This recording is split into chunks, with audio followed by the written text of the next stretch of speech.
help me welcome Moses Kemibaro on stage with a clap. Okay, by now I'm sure all of you must have some idea of what is now popularly being called Web3. As mentioned earlier, I've had the privilege of working through all the different eras of the web. So Web 1 went to Web 2, Web 3. And I think for me, what I'm finding a lot of people are grappling with is, what is it? How does it work? Which is why I was saying, let's go beyond the hype.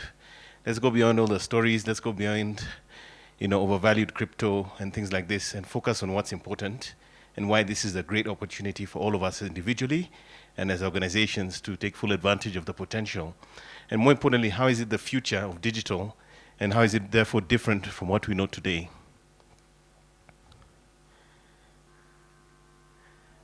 Just the forward and back. Yes, okay, thank you. Thank you, Susan. I'll need your help. So this is a great quote I came across recently by somebody called Alvin Toffler. He's a sort of a management leader in terms of thinking. And he says, the literate of the 21st century will not be those who cannot read or write, but those who cannot learn and unlearn and relearn. And I think what I've learned in sort of the successive stages from Web 1 to Web 2, Web 3 is that everything changes. When I set up my company back in 2002, which is actually 20 years ago, we were building websites. That was the Web 1 era. And I'll never forget when social media started to take off, what we discovered is that we're hopelessly equipped to deal with social media. And it probably took us somewhere in the region of 2 to 5 years to finally understand how to do it, how to make content, how to understand the new dynamics of social media. Because even by today's statistics, the average person spends about 70% of their time on their mobile device on social media, all right? So this is a big deal, right? People no longer go to websites per se. They go to social media, and that's where they discover content. And therefore, when you're jumping from something like Web 2 to Web 3, you have to acquire a whole new range of skills and understanding and perspectives so that you can make the best opportunities out of the new trend.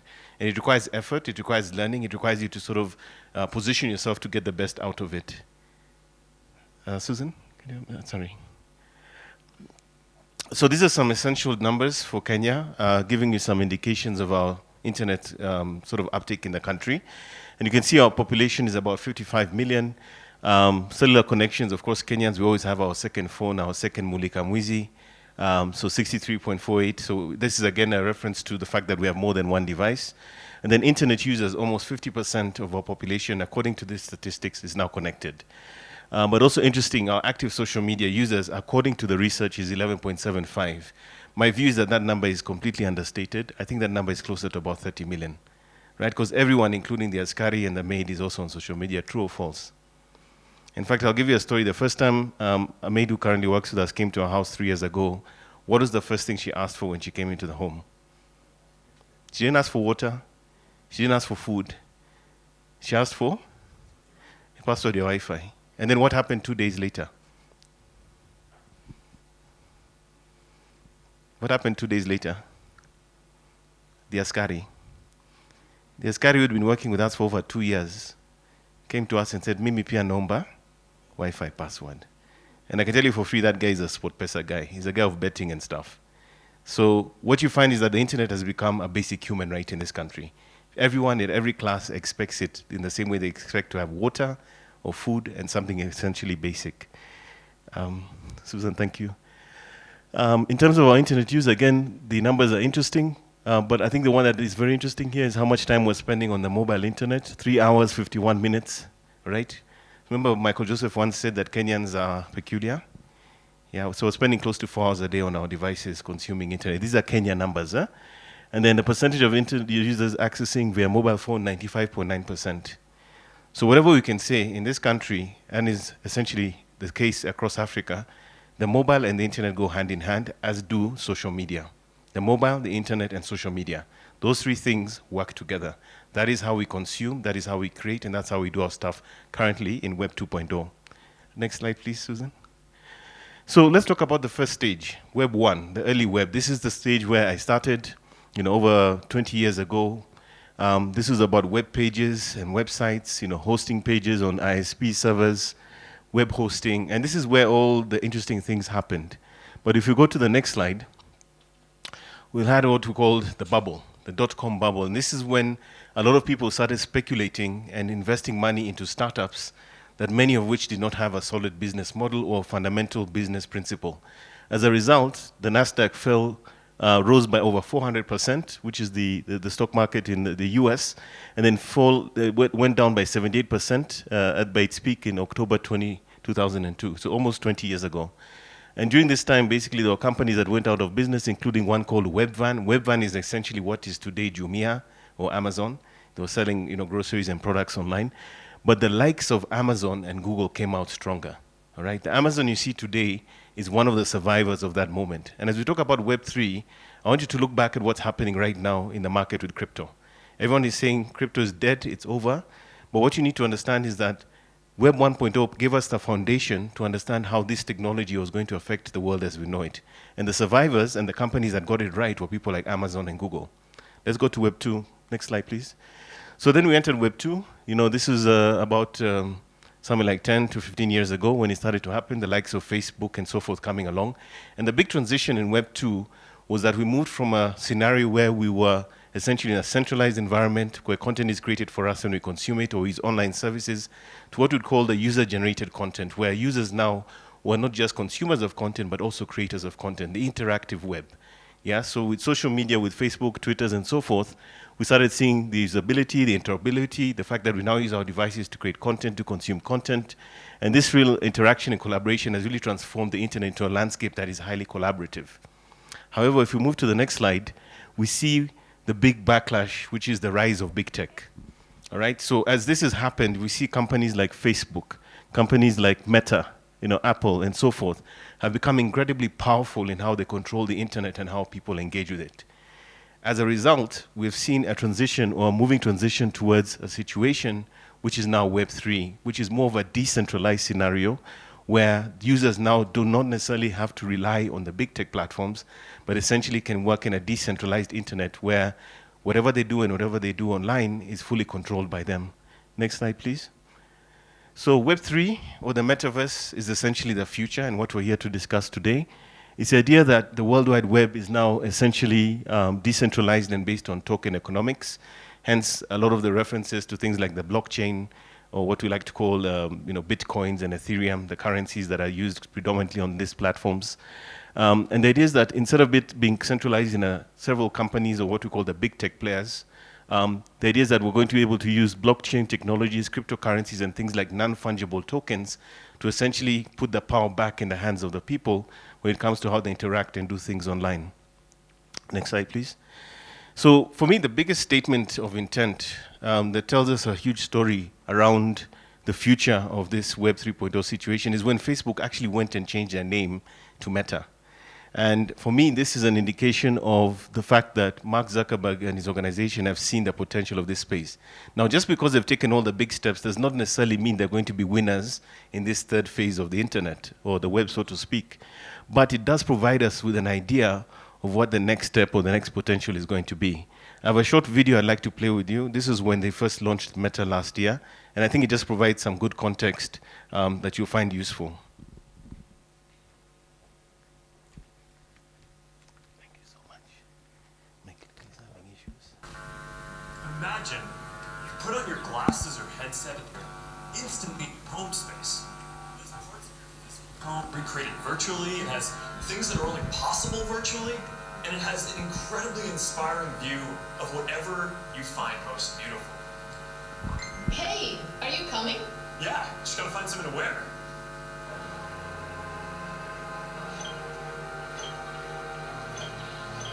Alright, perfect.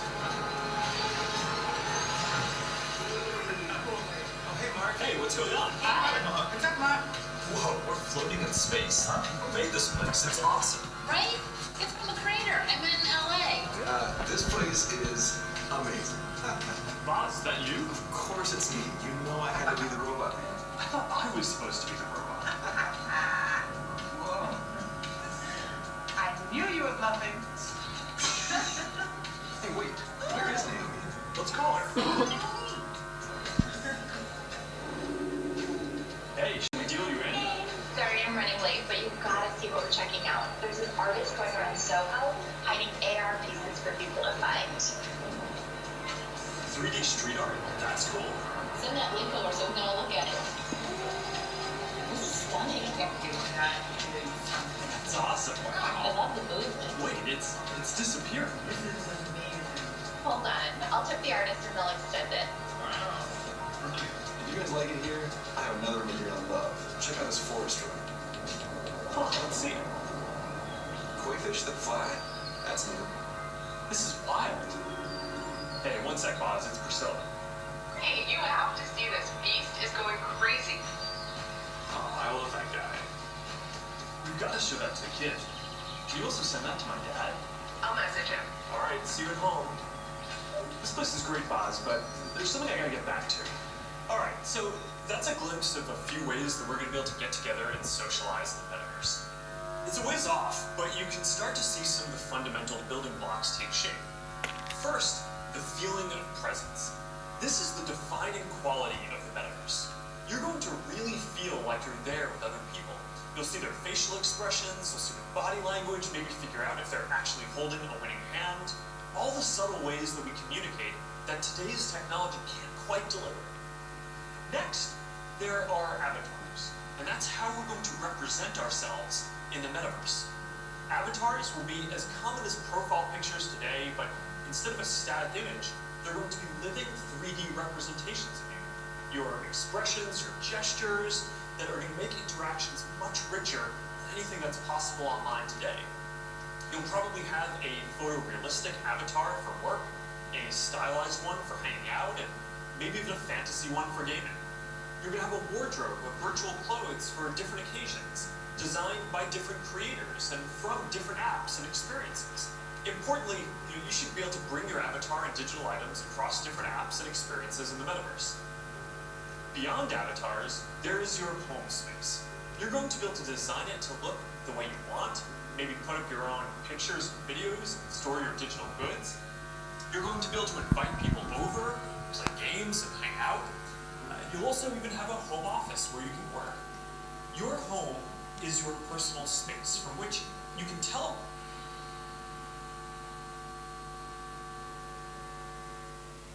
Sorry. So there's a lot there that Mark Zuckerberg is saying about the metaverse, but the reality is that a lot of the things you're seeing will not happen immediately. These things are going to take something like 10 to 15 to 20 years to become important.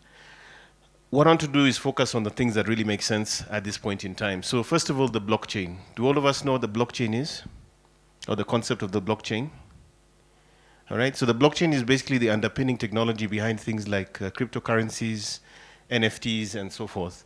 And this is really the foundation upon which Web 2.0 becomes, Web 3.0 becomes possible. So the idea is that we want to have a digital ledger of transactions or activities around digital assets. And that's really the big part around what Web 3.0 is about. That the blockchain basically provides a centralized or rather decentralized way of understanding who owns what within a digital environment. And in this case, of course, we're talking about the metaverse or Web 3.0, and the information is immutable, meaning that you can't change it. So when you make a transaction with somebody on the blockchain using something, let's say Bitcoin or Ethereum, the systems that mine that chain are able to give an indication of who actually owns it is all decentralized through the blockchain. Next one. So behind this, again, we have what we call smart contracts. And a smart contract is basically what gives us a clear indication of what is happening within a blockchain. And again, this automates the execution of the agreement so the participants can be immediately informed of an outcome without any intermediaries' involvement or time loss. So you can see an indication there, for instance, Bob wants to sell a house. He connects with a potential seller or buyer. The smart contract receives the assets, it distributes the assets. You can see the digitization of currencies, things like Bitcoin in between. And then there's the undisputed ownership, and the land deed is digitized. So when you think about Web3 and that sort of thing, the idea is that things like smart contracts allow us to have sort of a clear understanding of how the transaction is handled, and the fact that it's solid and no one can actually tamper with that. Next slide. And then, of course, crypto, which is the digital currencies that all of us have seen in the market. In fact, I think earlier this week there was a report from the UN saying that over 4 million Kenyans are dealing in cryptocurrencies. Is anybody in this room on Bitcoin or Ethereum? Maybe you can put up your hand. Yeah, at least one person. Oh, you too, Susan. Wow, okay. So maybe a handful of people, but basically we're seeing a situation in the market that people are actually trading in cryptocurrencies and that sort of thing, but apparently up to 4 million accounts active in this country. So typically, again, these are the transactions and the currencies that we use to trade on platforms that allow us to interact with Web3. And remember that it's a peer-to-peer system. It's not under something like the central bank. And that's why, of course, there's no regulation at the moment. And we're seeing these massive fluctuations in terms of the value of things like Bitcoin. Go to the next slide, please. Again, this is not rocket science because even the central bank is now planning to launch a digital currency in Kenya. I think by the end of the year, this might be in place. So whereas you have cryptocurrencies and so forth, which are unregulated, these will be based on what we call stable coins, which will be linked to an actual currency. And these are sort of the opportunities that we see going forward in terms of how this might work in a more regulated framework. Next slide. Then you have what we call the crypto exchanges. Okay, so this is where you're able to buy and sell cryptocurrencies, where you're able to, for instance, buy a Bitcoin or take out Bitcoin and turn it into, say, US dollars or Kenya shillings. So the crypto exchange essentially provides you a platform where you can actually buy and sell currencies, whether it's crypto to crypto or crypto to what we call fiat, which is regular currencies, or taking actual money like your M-Pesa and putting it into a cryptocurrency to then buy and sell products and services online, for instance. Next slide. So some of the ones that you must know or that are very popular in this part of the world is Paxful. Paxful is probably the one that was most active initially. And again, this is a peer-to-peer platform where you're able to buy and sell cryptocurrencies. You're able to take M-Pesa, put it into this platform and outside that. And then we have the next one, please. Next slide. Then, of course, you have Binance. Binance is the world's biggest crypto exchange. Millions and millions of people are using it. And even in Kenya, for instance, we're seeing that it's probably the biggest and the most popular at the moment. Next one. This for me was interesting a few months ago, seeing this billboard and seeing that there are the other platforms that are coming into the market. And you can see over here, Binance, for instance, were offering last year a free promotion so you could do zero deposit. So no costs if you wanted to deposit money or to buy cryptocurrencies on their platform. Next slide. And then most recently, this is CryptoSasa. As far as I know, this will be the first fully fledged, locally based crypto exchange in this country. And I think they're launching, if it's not this month, by next month. Of course, with the reality at the moment being that crypto, I think, is down something like 80%. There is, of course, a lot of hesitation and so forth. But what I love about their concept is that they want people to be able to buy cryptocurrencies for as little as 100 shillings. And I think this is going to be crazy once it takes off. Of course, like I said, right now in the short term, just like the dot-com bust of 20 years ago, things don't look particularly good. But more importantly, you can see what that means. Sorry, Susan, just go back, please. The next slide again. Sorry. So in order to use many of these, you'll have what you call a non-custodial wallet. So whenever you want to do stuff on crypto, if you want to buy and sell NFTs, you generally have a wallet. The one that I am familiar with and the one that I would recommend is something called MetaMask. And you can go online, register for it, and it allows you then to have a store or a place where you can hold your crypto assets, your NFTs, and so forth. It's also one of the best ones in terms of that it links to many exchanges, so it allows you really to have a nice centralized place. The only catch about this is that the way they work is there's no centralized system per se, so you are responsible for the security and the protection of your own wallet, right? So you're almost like literally in your own world when you do these things with a non-custodial wallet. A custodial wallet would be something like M-Pesa, which is a wallet, a financial wallet based on real currency, but it's within a system or a platform such as, of course, Safaricom, which is protected and regulated properly. So just remember that in a non-custodial scenario, you're basically on your own. Next slide, please. So this is MetaMask, and as you can see, it allows you to buy and sell everything, Bitcoin, Ethereum, all the different currencies, and it works globally, and it's used by over 20 million people. So it's a good one to work with. Next slide, please. And then you have what we call DAOs, or distributed or decentralized autonomous organizations. So increasingly, again, in Web 3.0, what we're seeing is that people are creating virtual organizations based on the blockchain, which are called DAOs. And this is, again, an interesting concept where, for instance, like in Kenya, we have our traditional chamas. You could create your own DAO, which is based on a blockchain, and people can choose to participate and be part of it. They can use their cryptocurrencies to fund and be part of your DAO. And of course, you're able to use the smart contracts to set essentially the guidelines and the operating model and so forth of that particular DAO. So again, this is an interesting concept where organizations of the past that required you to be registered by government and so forth become irrelevant because you then have this virtual organization that we call a DAO. Next slide. And then this is an example of Uniswap, which is one of the biggest DAOs in the world. It basically builds and works on decentralized crypto trading. You can see their trading volume is over $1.1 trillion. Significant revenue, significant activities around their platform. And pretty much anyone can join and become a part of this DAO as well. The next one. And then, of course, non-fungible tokens. I think for me, the thing that really brought attention to Web 3.0 in the last year or so was the arrival of NFTs, and in particular this one massive transaction for Beeple. Beeple is a digital artist, and he sold an NFT for almost $70 million. When this happened, everybody woke up, right? This felt exactly like the time when back in Web 1.0 we saw companies that were startups being valued for $1 billion. So when this happened and people saw the potential, essentially for digital art or digital assets that you can run on the blockchain, NFT suddenly became probably the most interesting manifestation of what Web 3.0 could be.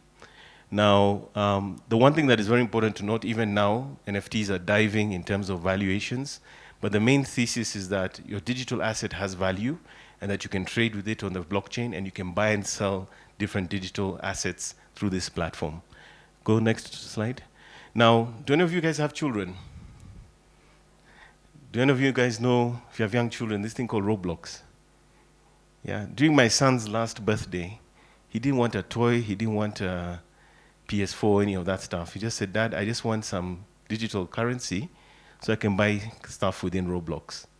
So what is happening in the world today is that the younger people, remember the generations who are young are the ones who show us the future, now value digital assets in platforms like Roblox, in games like Roblox online, rather than a physical toy or gift. All right? So already their mind is tuned into the idea that a digital thing can be more valuable than a physical asset. Now, even if we don't understand it, I mean, I grew up reading newspapers. The young guys don't read newspapers, as you know, but going into the future, there'll be more value in digital assets as opposed to things that you might buy in the physical world. Next slide, please. And you can see the way you can use actual currency to buy gift cards and so forth, and then your children can go into Roblox and actually buy products and things in there. Next, please. So CryptoPunks, again, in terms of some of the better-known NFT projects that have generated incredible value. CryptoPunks is basically 10,000 collectible characters. If you go to the next slide, and this works on MetaMask and Ethereum, you can see their value in Ethereum at the time, but you can see that graphic, the first one there, is worth $23.7 million, at least at that time. Of course, with the downgrading of crypto at the moment, that value is not the same. But these are sort of things that people are able to sell for that kind of price. It doesn't look valuable, but within the community that buys and sells NFTs, they consider this to be very valuable. Next slide. And then you have VFriends, which is yet another platform for NFTs. And you go to the next slide, Susan, you can see, for instance, that Cheerful Monk is like 41,000 US dollars. So for me, why I like this and what it shows me is that if you want to practically play in the NFT space, for instance, would be A, do you want to buy and sell NFTs, or do you want to create your own NFTs and monetize this within the Web 3.0 situation? Next slide. This is Binance NFT. So Binance, which of course is the largest and most popular crypto exchange, have also built now an NFT capability within their platform, so you can buy and sell and trade in NFTs within the same as well. So this becomes then a marketplace around which you can sell and monetize your NFTs. But more importantly, an NFT is a digital asset that can also represent physical assets as well. If we move to the next slide. CryptoKitties, yet another one, where again worth millions and millions of dollars in terms of digital art that is being sold within the platform. Next one. So to show again how organizations and brands are practically utilizing NFTs, this is people like Nike, Adidas, and Under Armour getting into the NFT game. If we go to the next slide, we can see, for instance, that Nike purchased a virtual shoe company that makes NFTs and sneakers for the virtual space. And what they're doing here is that they're able to connect an actual physical NFT, an NFT digital asset with, let's say, a pair of shoes you can also get when you buy the same. So the idea is that they're linking a virtual asset or digital asset to a physical asset, which then gives you tangible value in the things that you want to purchase through your, your digital currencies and so forth. Next one.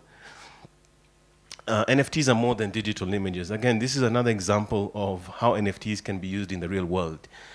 This was a recent report on CNN, and they're saying even though crypto is crashing, the tech behind it could save luxury brands and billions. Like I mentioned earlier, remember Web 1.0, 99% of the companies went down, but the few that survived that had a solid use case for how you could use Web 1, people like Amazon and Google went on to thrive and continue to thrive to this very day. So what's happening in the luxury space is that there's a massive global counterfeit market for luxury products around the world. People often are buying stuff they think is authentic, but it's fake. So that Prada bag or that Louis Vuitton item is not authentic. But what they're trying to do is use NFTs and sort of embedding NFTs to the physical asset, so that if you're trying to sell your used bag that was an expensive luxury product, you'll have an NFT attached to it, and that's how then you can see that it's authentic, but also there's residual value that each time it's sold, that the buyer and the seller can also make some money in the process, okay? So these are some of the early examples we're seeing where, companies are trying to experiment and say, an NFT is not just about an image, it's about verifying using the blockchain that this is an actual authentic product or service, or adding additional utility to the NFT for things that you can use in the real world. So think about things like memberships. You buy an NFT, it gives you maybe early access to products, or you buy maybe a new smartphone from Samsung and they give you an NFT, and maybe gives you access to certain virtual services or products. So that for me is really the practical side of what you could do with an NFT. Next slide, please. If you want to create NFTs and actually experiment in this place, is a platform called OpenSea. OpenSea is one of the largest NFT marketplaces in the world. It also works with MetaMask. It's very easy to go onto this platform, and if you're a good photographer, graphic designer, or you create animations, you can actually start to sell them on this platform. Next slide. I myself opened an account sometime last year, because I do like to do photography. So this again is an opportunity to monetize using Web3, your own content. Next slide. And this is just an example of kind of like the portfolio or the project I created within OpenSea, which is this is a sunrise one morning in Mombasa. Got some incredible photos, and I sort of picked out the ones I liked and put them on. But you can probably see the very first one is something that looks like Minecraft, and that's my son's. Okay, so my son saw me doing this, and he's like, "No, Dad, I like Minecraft. Why don't I create some art for Minecraft, and you can sell it for me?" Okay, so imagine a young child could potentially be selling their own digital art within a platform like OpenSea that somebody might actually like and want to buy. So it's really lowering the barriers to what you can do in terms of opportunities within Web3. There's a short video that Safaricom put together of a digital artist in Kenya who's doing exactly this stuff I've been talking about. So I'll play this for you shortly.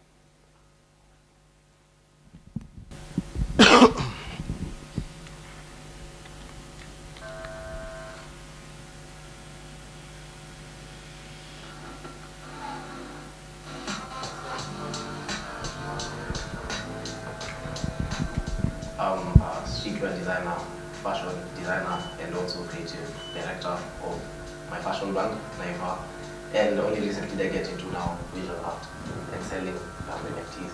It's been quite a journey because I originally started as I was interested in doing business. So all my art used to be for Naiva. Then after some time, I saw that people are actually getting into selling NFTs, and I figured why not make visual art for my own stories, something about like maybe my personal life or things I go through as an artist. Then slowly I transitioned from just producing art for the brand, and now I'm just producing art because my art comes from different experiences. You see some aspects of, you can see the streetwear designer here, you can see this is the business person here. I went to the University of Manchester, so I've been able to apply some of the things I learned in my degree in our business and even the art space. But a lot of it has been communication, learning to communicate with people in different cultures. Another thing I can say inspired me is for fashion, like even us seeing growing up, you don't see that many black people at the forefront of fashion campaigns. So for me, you notice some of the symbols I use to glorify black people, to use their crown and their work. It's a chance for me to switch the narrative. I didn't hear about NFTs till March last year. I dabbled in crypto for a bit, cryptocurrency, but I didn't know about non-fungible token, which is now, NFT. The base motivation was seeing that other people are making money from digital art. But with time, I realized there's so much more. You get connection, you meet new artists, you get to see people's stories. You generally build an actual community online. The beginning was difficult because you're still trying to put your name out there. You're not getting as much reach. I felt like it was hard to get my story out there because I didn't feel like other people celebrated black art. But over time, I realized it's just a matter of finding the few who do. Now you see marketplaces reposting your work or retweeting your work, and then automatically you get more people looking at your work, more followers, and hopefully even a sale. And now we have a group on Twitter, it's called the NFT. So yeah, so we have like almost 80, I think 80 to 100 participants right now. As a platform in its own, it's liberating for artists to now have full ownership of how they sell their work, how much money they make, the royalties they get, because when you sell a piece, eventually someone sells it again, you still get like 10% of each subsequent sale. That's unheard of in the traditional world. Only recently they get commissioned by a collective called Afro. It's run by the Mohammed Amin Foundation. They chose 5 artists from Africa, and I was fortunate enough to be chosen as one of them. And through that, you see automatically people now see your name all over the place, and you start getting more opportunities. Since August last year, I've been able to make sales up to 1 Ethereum. 1 Ethereum at the time, which was September, was at around $3,200. And I prefer to keep it in Ethereum because that way Ethereum can go up in value. From the beginning till the point of the sale, it was just 5 months of me posting work, putting it in comments, sending it everywhere. The moment you sell a piece online, first it's a global market. And then someone else can see this piece, think it's worth $6,000 when you only thought you can make 20K. So when I do make my sale,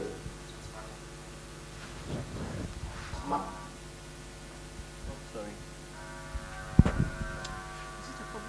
Yeah.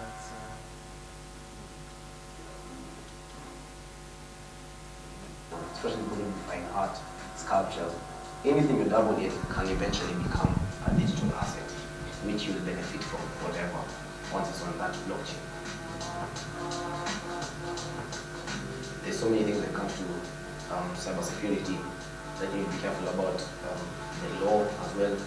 You need to look at everything other than the money in the beginning, because it's gonna get very frustrating if you're there for the money and then for the first 3, 4, 5 months you don't make any sales. So you'll end up quitting when really it's just an avenue for you to express yourself. That's the biggest advice I can give.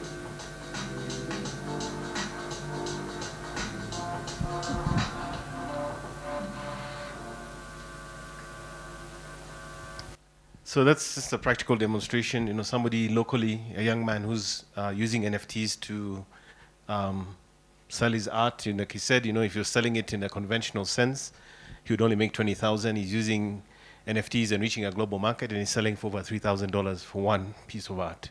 So you can start to see the economics of this. It makes a lot of sense. Going back to the metaverse, the way the likes of Mark Zuckerberg see it, in terms of where we are today with those virtual 3D environments, this is the Oculus Quest 2. It's the most popular virtual headset and system. Like I said, I think these things are still probably another 10 years away before they become practical and useful for many people. Obviously, the cost again, $299 is almost 35,000 shillings. It's not accessible to everyone. And I'm yet to see people live in these environments day in, day out. People go in to play games for a few hours and probably park it for the next 1 week. But in the vision that Mark Zuckerberg has, this becomes the way that we interact with the metaverse. Next one, please. And again, doing physical things in the virtual space, that's, what the future is starting to look like from that point of view. The next slide. Different features and capabilities from that point of view. The next slide. And then, all the different ways in which you can actually start using VR and, creating these virtual environments for the metaverse. Yeah. And I think this is just my closing remarks. I'm a big fan of quotes. And this is one of my favorite from Charles Darwin, where he says it's not the strongest of the species that survives, not the most intelligent, but those most adaptable to change. So going from Web 1 to Web 2, Web 1.3, we're now just beginning Web 3. I would say we're really in Web 2.5 right now. We are not yet there.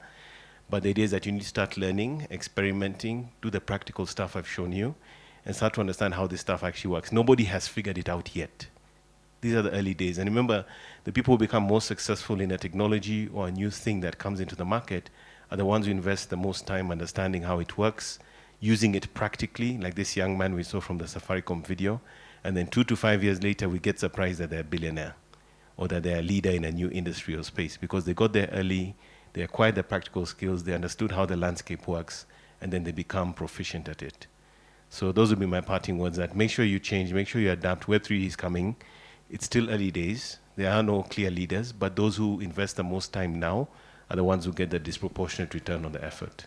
Thank you very much. Wow, a big round of applause for him. Thank you so much, Moses, for that presentation.